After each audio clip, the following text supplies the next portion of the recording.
Assalamu alaikum. Welcome to another part of our integration series. So, without any further ado, let's jump straight into the concepts. So, yeah, so let's start off with model number 11. Okay, model number 11, which is integration by substitution. Integration by substitution. Before starting the concept of this model, I would like to say that this is, personally speaking, when I was in my A levels, when I first came across this model, I personally found it difficult. But the key here is that you understand what I'm teaching to you right now, and not only understand, but consistently practice. And I'm pretty sure as you practice a lot of questions, you will surely get the grip of it. Okay, so it's really important that you practice this particular model as well as the next. And overall, maths obviously is all about practice. So without any further ado, let's get started. So integration by substitution.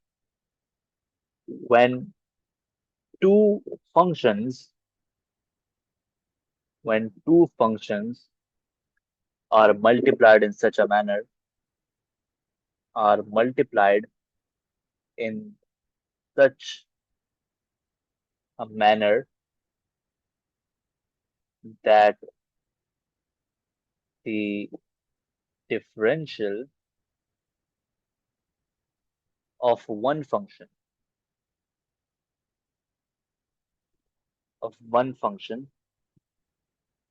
is present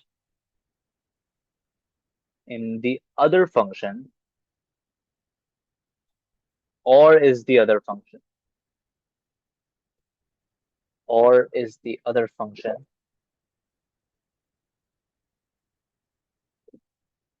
other function, then we will apply integration by substitution.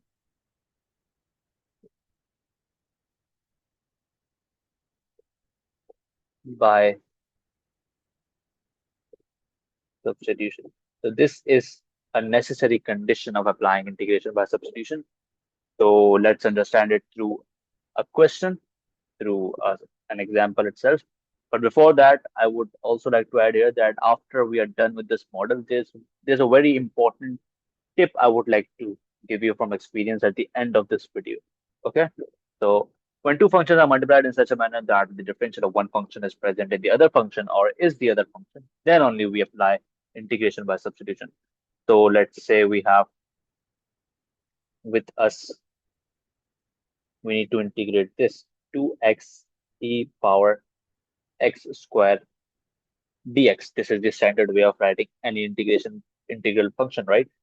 So as you can see, we have x square here, right? Now observe that the differential of x square is 2x, right? Which is present in the same function.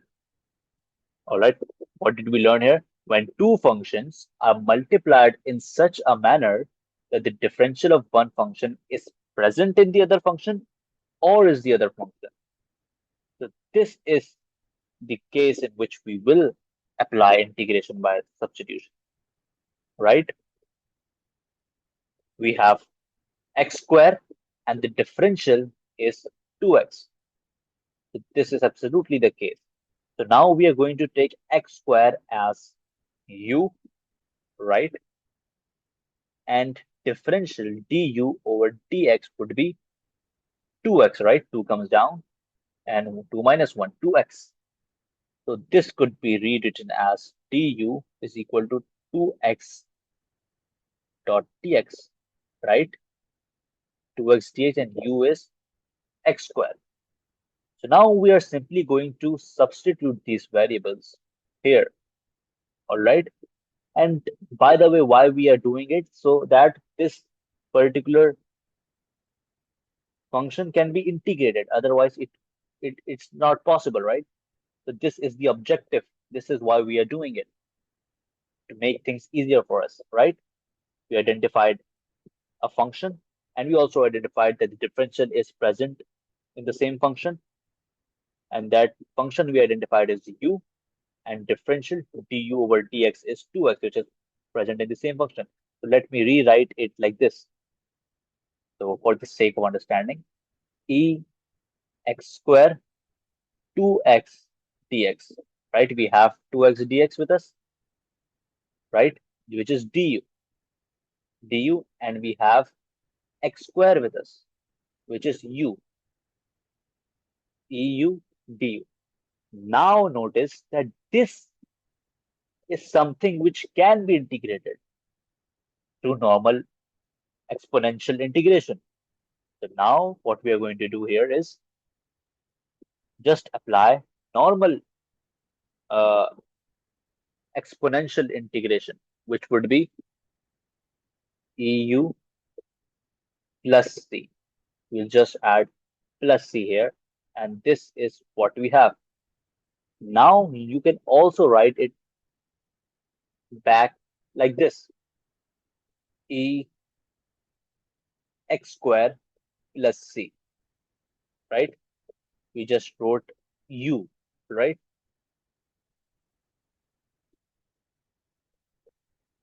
The value of U, which is x square.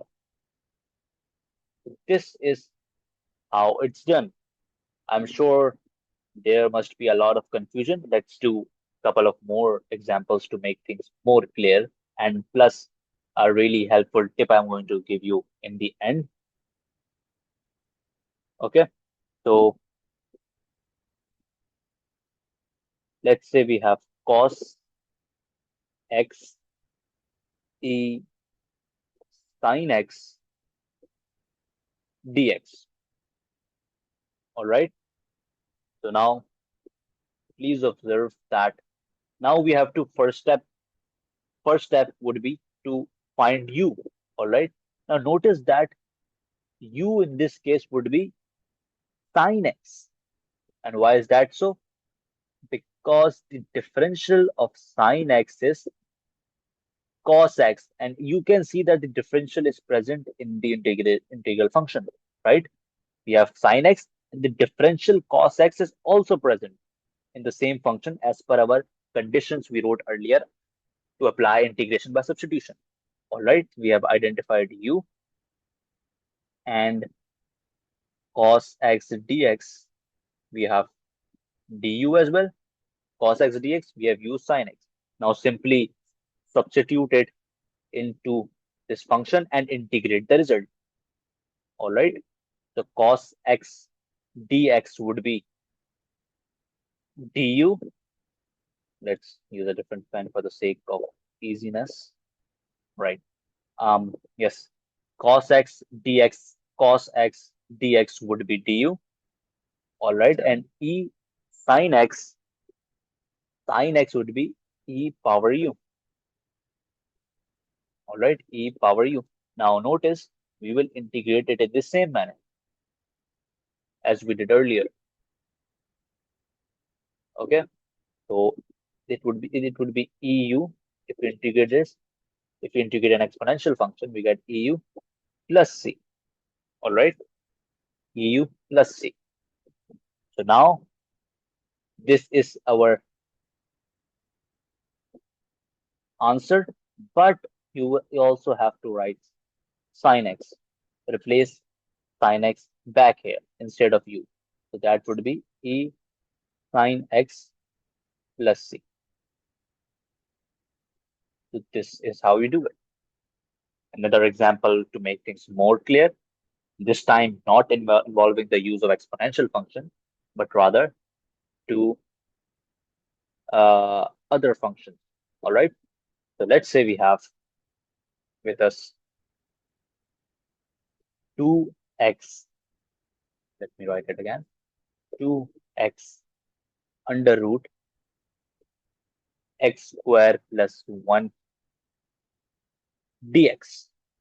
All right, so this is our function which needs to be integrated. All right. Now let's write it in a simple way. This can be rewritten as simply as x square plus 1 under root is 1 upon 2 dx. Now our objective is to identify u. All right, u. So u in this case would be x square plus 1. We will follow the same approach. We will have identify u. So this whole bracket would be u, right? Because if you differentiate this, you will get 2x. And as per our conditions we wrote,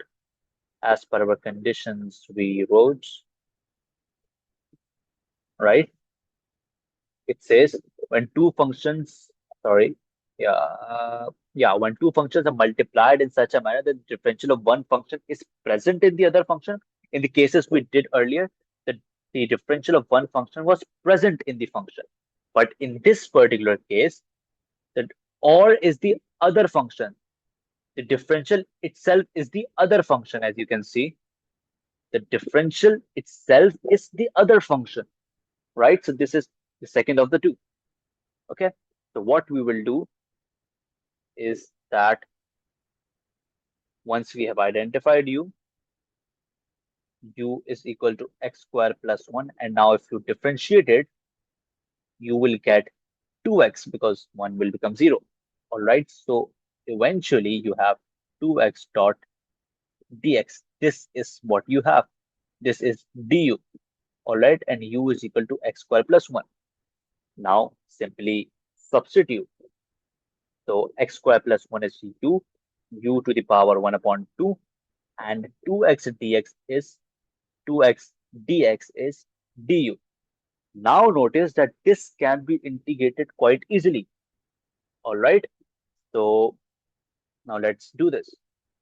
So 1 upon 2 plus 1, normal integration, or shall I write it as 3 upon 2 directly? All right. 3 upon 2 divided by 3 upon 2 plus c, which is essential in integration, right? So this can be written as 2 upon 3 u to the power 3 upon 2 plus c. So this is how you write it, all right? And one very important step here is to replace uh, u with x square plus 1, all right? Because we are told to integrate x, not u. U is something we introduce ourselves, right? So it's very important that you substitute the real value of u in terms of x back here, all right?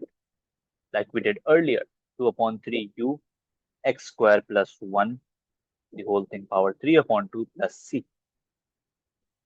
This is what you will do. This is how integration by substitution is done. And of course, with practice, practice makes a man perfect, as a wise man once said. So this is with practice, eventually you will get the grip of it. So yes, that was it. Now the important tip which I mentioned in the very start of this video. Now let's get to it. Wait a minute. Yes. So that tip was that. So the question we have related to our exam is that are we required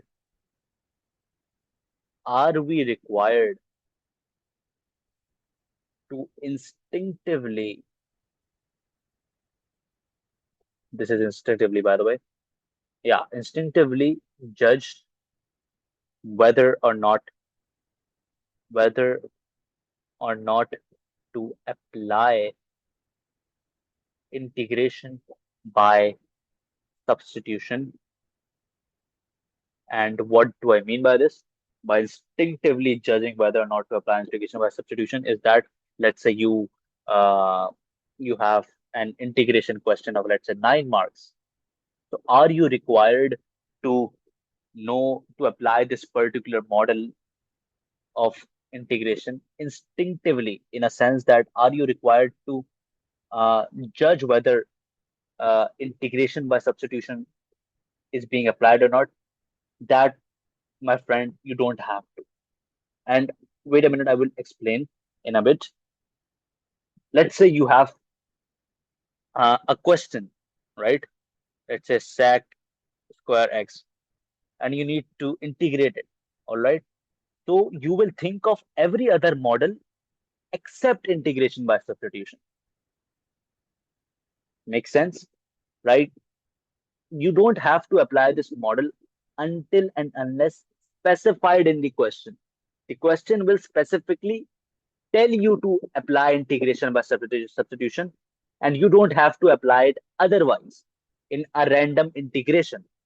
All right. What the question will say is that using the substitution u is equal to something, integrate the following. Integrate the following. And this would carry God knows however marks, right? So using the substitution u is equal to whatever, integrate the following. When the examiner tells you this specific line in the exam, then only you have to apply this particular method. Otherwise, you don't have to stress yourselves about this. All right.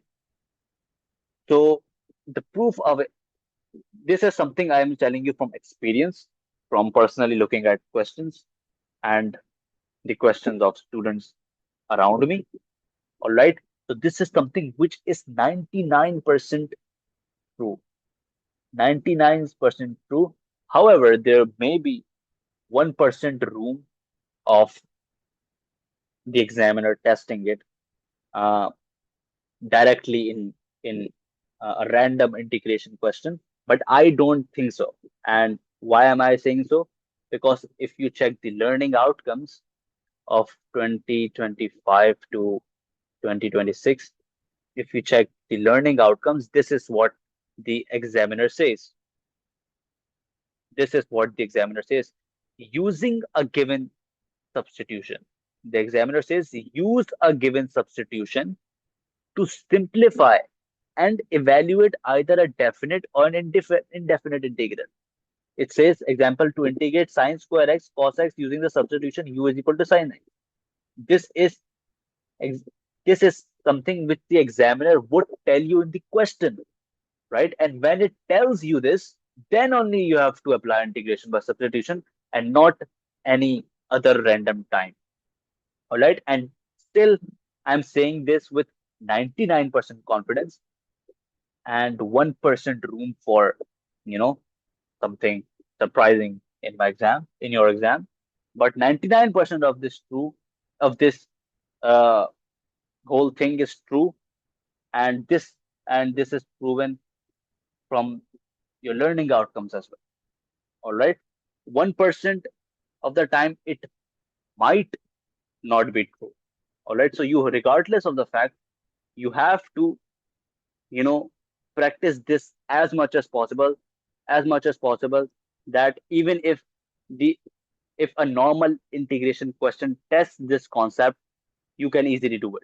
You can usually identify it first and do it, obviously. Okay. So that was it. I hope you understood and understood this concept. And moving forward, we have integration by parts, which is the next most important concept. And after that, we are almost done with integration. All right. Thank you so much. Subscribe this channel, and if you feel like donating to us, donate in the on the account name provided in the description below. And if you want personal tuitions from me, you can contact me on WhatsApp. Join our community and contact me through there. My number is also in the description. All right. So if you want personal tuitions from me, you can easily contact me. Okay. Thank you so much. Take care. Allah Hafiz. Till we meet again.